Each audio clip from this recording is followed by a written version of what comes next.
Jikalau engkau tidak sanggup menahankan lelahnya belajar, maka engkau harus menahankan pahitnya kebodohan seumur hidupmu. Oleh Pythagoras. Halo semua, kembali lagi dengan saya Priska Silalai di channel Smarter Bee.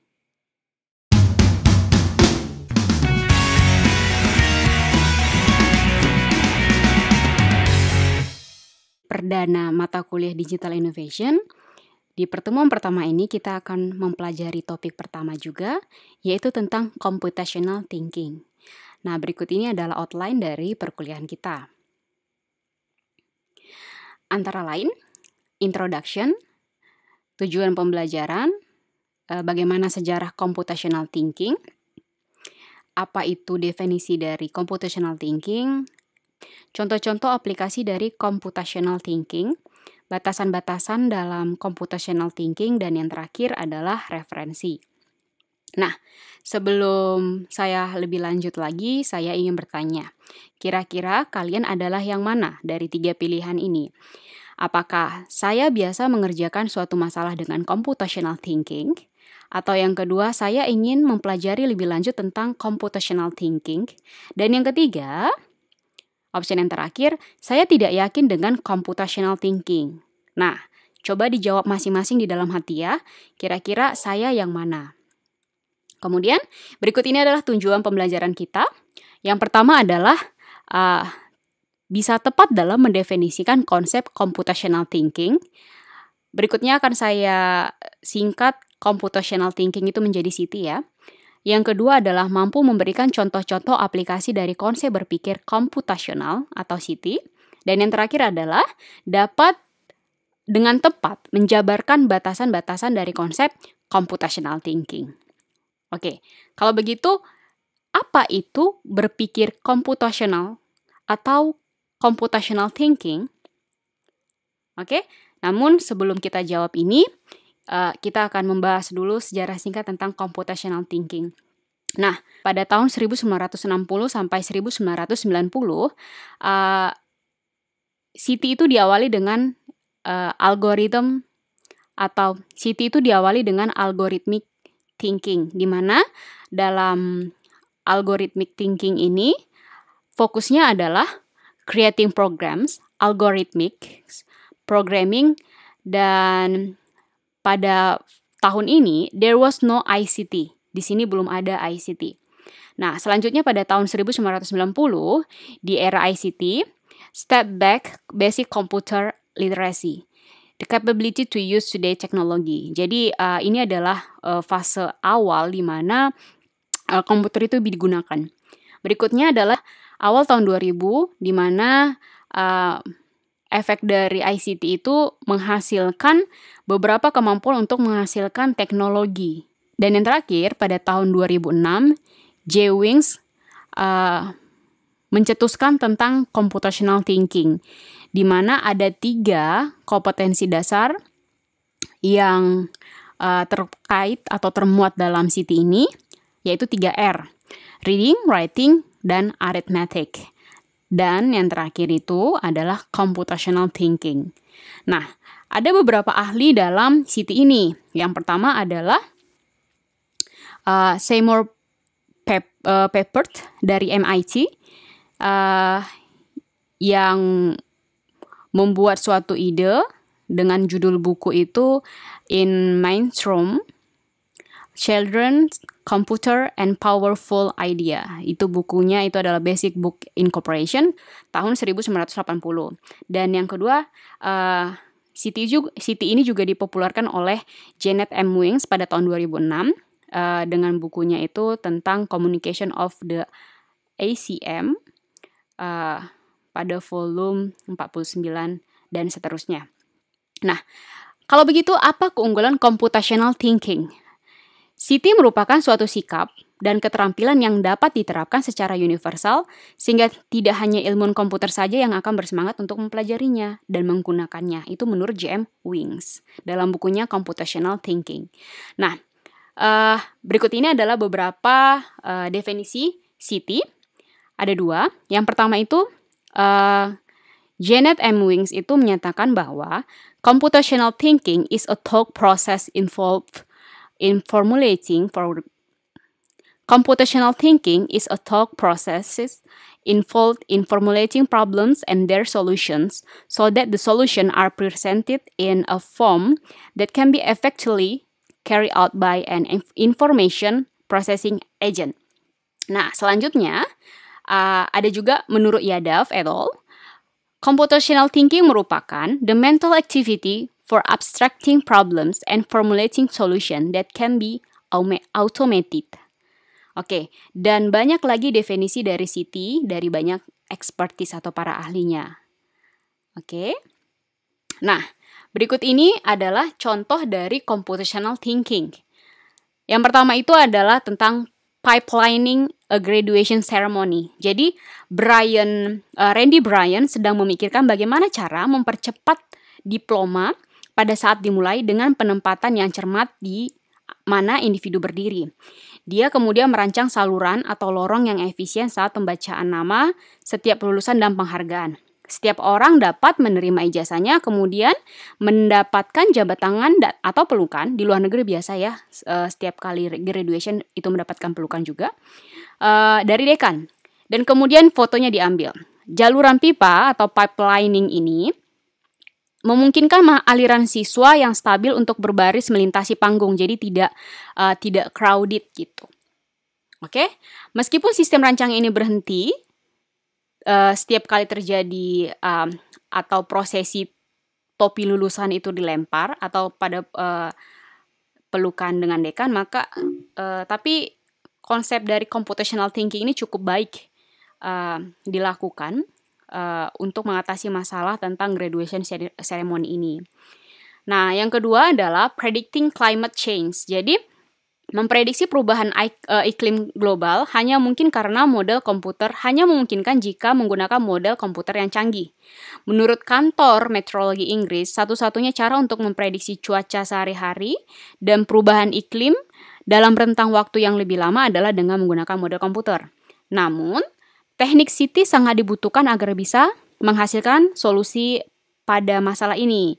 Model komputer tidak akan bisa direalisasikan jika tidak menggunakan Siti. Itu menurut Farber tahun 2012. Nah, contoh yang terakhir adalah sorting music charts. Saya datang ke pertunjukan band besar dan pemimpin band membagikan buku dengan mungkin 200 tanggal lagu yang tidak diurutkan dan daftar set dengan 40 judul yang seharusnya kami keluarkan. Semua orang mulai mencari melalui tumpukan, menarik grafik satu persatu. Saya memutuskan untuk mengurutkan 200 grafik menurut abjad O. Sehingga dibuat rumusnya N log N, 6, dan kemudian menarik grafik O, M log N. Saya masih menyortir ketika band lain berada di tengah-tengah tanggal lagu mereka. Dan saya mulai terlihat lucu. Tetapi pada akhirnya saya selesai lebih dulu. Itu pemikiran komputasi. Itu oleh Roger Denberg in Wing tahun 2011. Oke, kalau begitu, Siti mengajarkan pendekatan pemecahan masalah yang tujuan akhirnya adalah memberikan solusi yang bentuknya berarti siap untuk diprogram ke komputer. Siti mengambil subset konsep yang relatif kecil dan kebetulan penting bagi para CS atau computer scientist dan menggunakannya untuk membangun pendekatan pemecahan masalah yang dapat diterapkan secara luas. Nah, ini menurut Carl Beecher pada halaman 11 ya, bisa dilihat di buku. Nah, ini adalah mini kuis pertama, tolong diperhatikan dengan baik. Pertama, nanti jawabannya silahkan diisi pada e-course. Jadi, tolong dicatat jawaban masing-masing ya. Saya bacakan. Lisa disuruh ibunya memasak nasi dari beras merah. Lisa tidak begitu suka beras merah karena teksturnya tidaklah pulen atau lembut. Dari permasalahan tersebut, apakah Lisa bisa menggunakan metode computational thinking? Pilihlah jawaban yang paling tepat dari option berikut ini. A. Bagaimana langkah-langkah memasak nasi? B. Bagaimana memperoleh beras merah yang berkualitas agar menghasilkan rasa yang enak? C. Bagaimana cara memasak beras merah dengan waktu yang efektif sesuai selera? Dan yang terakhir, Lisa tidak bisa menggunakan Siti pada kasus tersebut. Silahkan dipilih dan juga nanti pada sesi waktunya kalian bisa berikan jawaban sesuai pemikiran kalian masing-masing. Kalau begitu, nah saya ada menawarkan dua option untuk case yang baru. Computer science sama dengan computational thinking, atau computer science tidak sama dengan computational thinking. Jawabannya yang mana? Ya, jawabannya adalah computer science tidak sama dengan computational thinking. Konsep Citi hampir tidak eksklusif dalam ilmu komputer.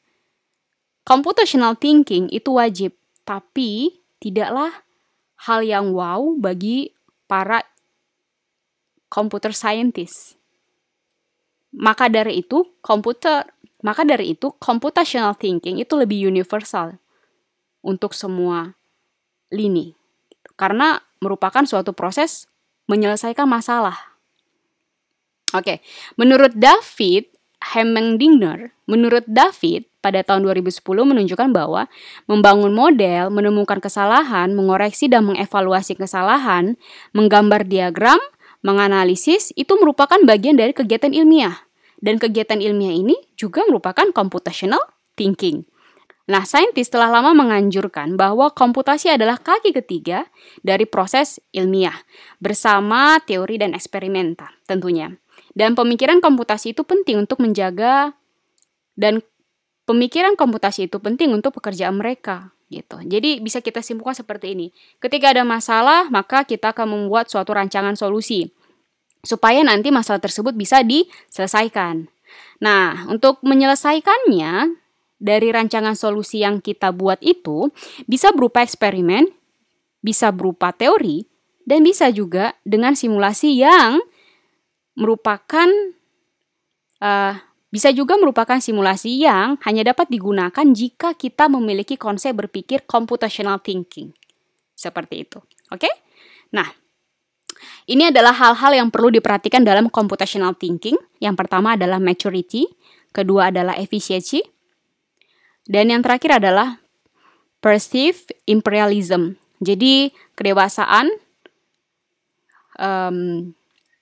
keuntungan keefisienan, dan yang terakhir adalah bagaimana imperialisme yang sedang kita anut.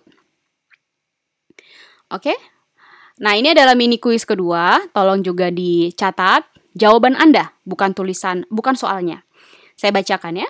Sebutkan profesi mana saja yang tidak memerlukan Citi. Yang pertama, mathematician, scientist, engineer, linguist, atau option yang terakhir, semua jawaban salah. Silahkan diperhatikan. Dan silahkan dijawab. Oke? Ini adalah referensi materi kita hari ini. Bahkan Beecher Call ini adalah referensi utama kita mulai dari pertemuan 1 sampai pertemuan terakhir. Oke? Demikian perkuliahan dari saya hari ini. Kita buat kesimpulan ya. Yang pertama, kita sudah mengetahui apa itu definisi dari Citi, di mana Citi itu merupakan proses penyelesaian masalah, bukan tentang komputer saintis saja. Oke? Jadi proses menyelesaikan masalah dengan konsep berpikir komputasional.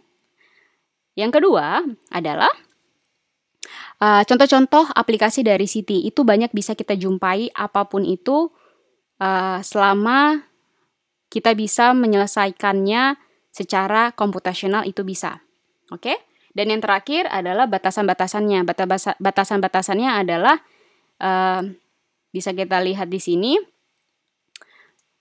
bahwa selama segala sesuatu itu merupakan membangun model, menemukan kesalahan, mengoreksi dan mengevaluasi, menggambarkan diagram serta menganalisisnya, itu merupakan computational thinking. Computational thinking tidak dibatasi hanya dengan computational science, computer science. Oke?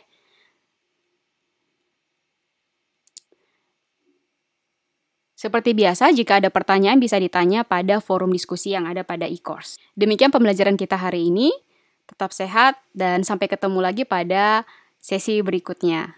Halo Smart People, bagaimana video hari ini? Semoga semua penjelasan saya itu bisa tersampaikan dengan baik dan juga bisa dipahami dengan baik oleh masing-masing mahasiswa ya. Jangan lupa, kita ada 2 mini kuis yang kalian harus dan wajib untuk submit di e-course dengan space waktu 10 menit, yaitu di jam 17.50 sampai 16.00 WIB. So, don't miss it. Oke? Nah, selanjutnya di pertemuan berikutnya, mata kuliah ini kebetulan masih saya, kita akan membahas tentang bagaimana logika berpikir dalam computational thinking dan juga bagaimana cara membuat suatu solusi atas suatu masalah dengan cara berpikir komputasional. Jadi tolong dipersiapkan, bisa belajar melalui slide PowerPoint atau video yang sudah saya unggah linknya di CIS kita semua. Oke, sampai ketemu lagi. Thank you, smarter people.